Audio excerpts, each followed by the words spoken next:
Hi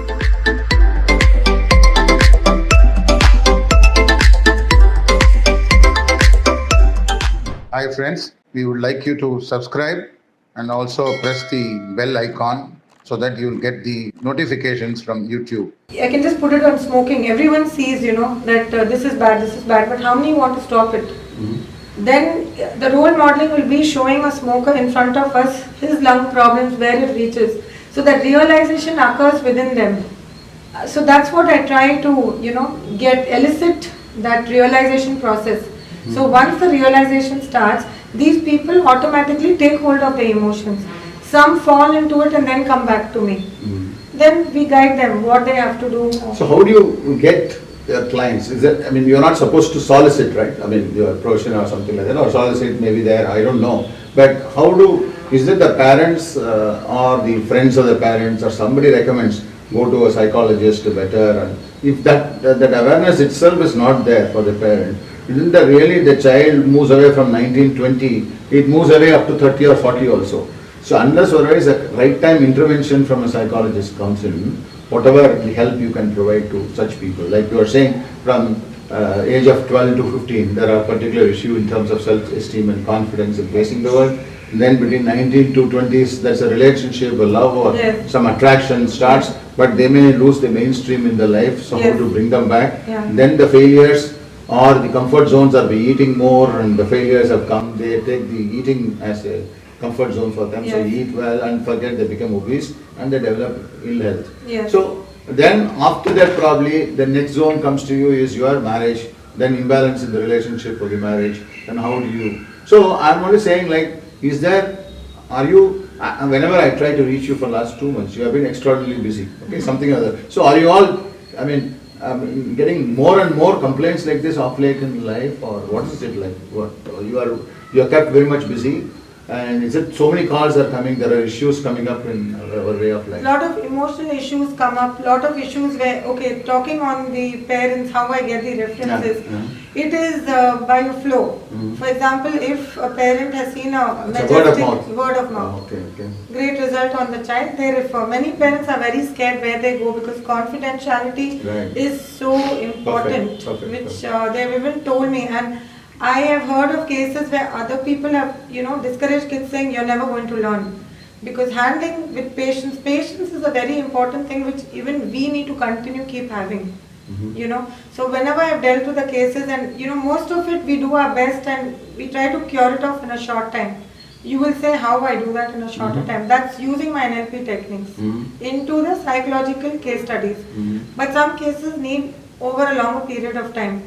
Then on the issue you asked... No, can you give me a specific example of the NLP and psychology mixing? How do you do that? Yes, now suppose... Take it as anybody who has come with some particular problem. What is the problem? How did you arrive at curing the problem or helping the problem to be? Okay, let's talk of an example of a phobia. A person has a phobia since as a childhood time.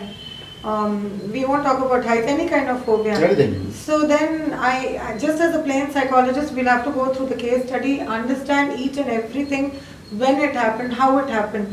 But when I bring in the concept of NLP, I ask them to imagine, they have to take responsibility in their head to imagine their content of phobia.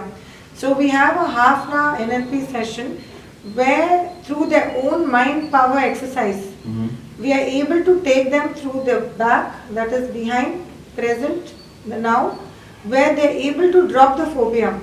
It actually is magical. For some people it needs 3 sessions. For some people, phobia curing would need 1 session. Even addictions. Using NLP with psychology, I'm able to remove the addiction faster. But there are 1 or 2 people who are very stubborn. They don't want to leave it. These people who seek help want the help. They come forward. But there is 1 or 2 who are forced to come. That's what I was about to ask you. When they are forced to come, they'll never obey, no? So definitely I will do 2 sessions and I will tell whoever's brought them that if they don't want the change to happen, it's never going to happen. So I allow them to go on, like when they want to come back. So somebody did come back after 6 months because he realized it was spoiling his entire life routine. His family members were going away from him. His marriage was breaking. So he came back because family became important to him. things in life became re-important to him. It was a very different case study. He was affected in childhood by some other issue. So he was ready to cure. We first thought of the root of the issue, not just get rid of the addiction. Once the root is stabilized, then we go into the addiction removal with the help of NLP. Definitely, out of 100, 2 will not want to Okay. take that That effort. 2 is very, very insignificant percentage. I thought 50 maybe saying that I don't want, but somebody No. told me to come. But generally, who comes wants a relief, wants a cure. So that way, the response has been good.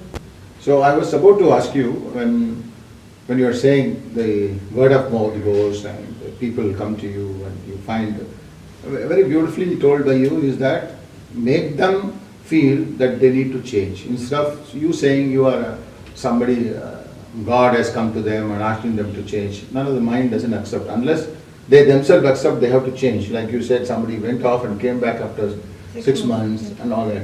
So I have one real example in life, very, very close family friend of ours, 2 brothers.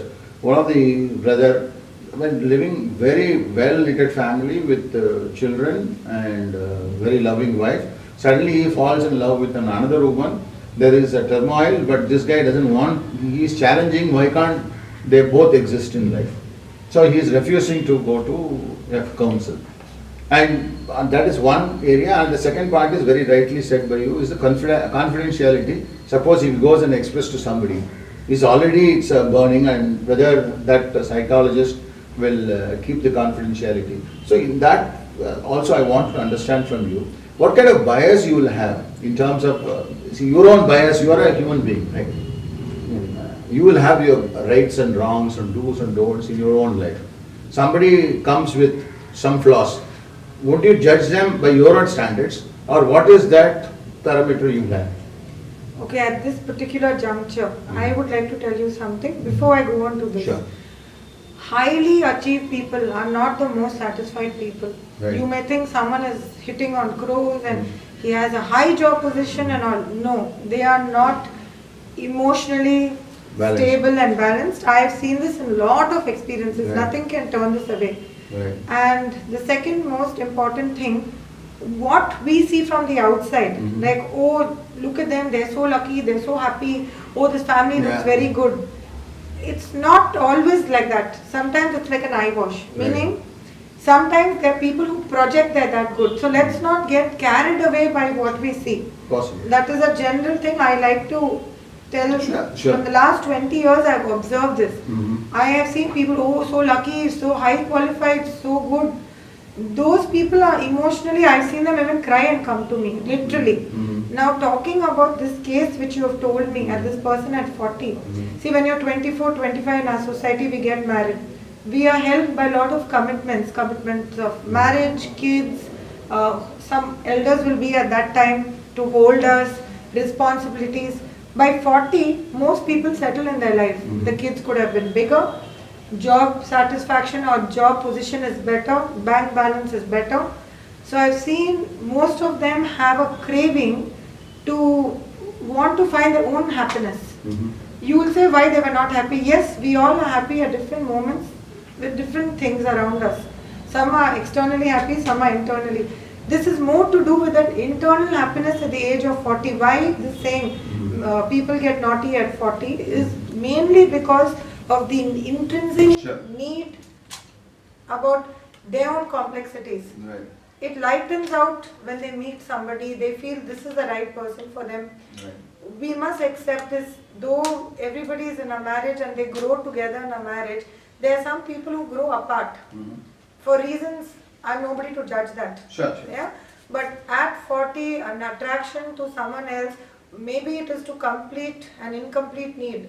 Maybe it is their kind of happiness. So it is going to be a choice whether they want to go to a psychologist or psychiatrist. But definitely this kind of decision can break a family. And this kind of a decision to go ahead with the other person, I don't want to term it, brand it or anything like that. I would be wrong again to say let him live. At these situations, life will allow him to realize where he is going and what he wants. And I think I think all over I was stunned by the family lawyers, family lawyers or family counselors you are saying in terms of divorce case. In India, especially in metros, it is skyrocketing today in terms of divorce applications. So I want to know, it's okay, I will quickly structure our discussion since it's a huge subject where we can go on speaking for days and days. So what you said for the 3 to 9 is an approach is to make the petal grow or make the plant grow, give kind of attention, otherwise they'll be the real rebels in the world and world order can get disturbed. The second one is the self-esteem and confidence people losing, and they have to be definitely nurtured to face this world better. Yes. And be more confident to achieve things. Then you come to a place where the relationship starts, the attraction to the other sex starts, so the love failures and upbringing and all start. Then how do you deal with it? And you make them realize the life goals are much higher, this is not the life, but you make them realize by themselves, not by any advice or anybody can give advice, parents are there to give advice, don't do this, don't do that, but they themselves realize means that you will take them to the path.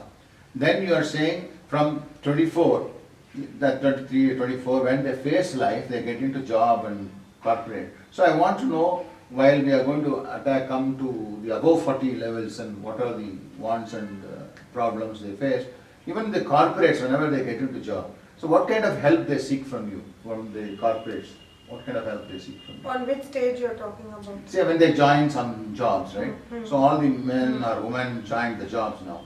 So the corporates, you said you also go to corporates, help them. Yes. To give better results for the company and for better enhancement for the performance appraisals and all that. Yes. So where do you come in? So when I started with corporates, a topic which always intrigues and interests me is on women. Because I know as a woman, sometimes I feel guilty on spending certain hours working and what I should do. So my first corporate assignments which I used to concentrate those days were making women feel less on the guilt factor. So when I used to sit with them, talk to a group of them, I would try to tell them, don't carry your baggage for these 8 hours into your work. Leave the baggage. You can always come back and face it. And these women, I would definitely tell them how they can give quality time. See, you can sit in the hall, the mother, see TV, child can be there. But you're not infusing any fertilizer into the child's mind. So don't see the TV that was. Play the Ludo game or play some game. Because women, I'm telling you, go with a lot of guilt into workplace that they have to run home, make the dinner. They're not having time with the children. So my first few projects or assignments concentrated around evolving women within themselves. Okay, great. So that was what I used to work on. Second is I concentrated on stress. Another addition of what I did at corporates was stress. Human being, many like to attract stress on themselves. I don't know whether this is new. Sure, yeah. We already are stressed. We have many situations which are triggers. So I used to tell them where they can lower the trigger factors. By lowering triggers, it will lower your stress content on your brain and automatically you will perform better. For lowering the stress or the trigger factors, we used to work out a lot on ice-breaking games, on how, again, role-playing is so highly important. If, say, Alex was leaving stress for a while, he would be a better employee, he would achieve better. So they vision themselves in that future and they are ready to let go. It's difficult to let go, but these people are ready to let go. So women, stress, and generally on a lot of self-esteem I did. Okay. You are talking of marketing and sales. No, talking about corporates. I know, corporate and marketing and sales you are saying, how to improve. Not just marketing and sales. Motivation and all that stuff, yes. So when we did on self-esteem, confidence, we are indirectly motivating them to achieve their targets. That target. Because there are many in their own conflicts, their complexities. So how to reverse that? Now, nobody is going to get 100% reverse, but if we have achieved 75% of reversing mind thoughts. Fantastic, you are a god. If you are able to do that and people are able to get that support. Because I use structured ways. I can't custom make it. Because you are talking to 30, 40 people or 15 people at one time. So how you do it is, one is, we all know we feel nice when it's simple, you look good, your shirt is great.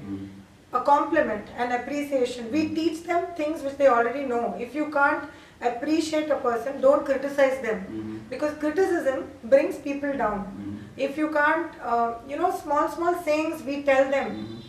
We tell in such a way that the mind evolves to change differently. Sure. Like they're not going to come and tell me in corporates what their problems are. But if we can give them a better pace of working and a better understanding that you're not here for political reasons. Many come in there to politically create problems. We try to tell them or teach them loyalty also. Loyalty is something that's very important. Every firm corporate expects. Right. So the teaching of loyalty alongside with appreciation of life and themselves Right. to increase their self-esteem and worth. And some it touches very sensitive topics which they're given half an hour time to discuss it one-to-one. Okay, that's good. Yeah, when they do that, it just improves the level they are in. Hi friends, we would like you to subscribe and also press the bell icon so that you will get the notifications from YouTube.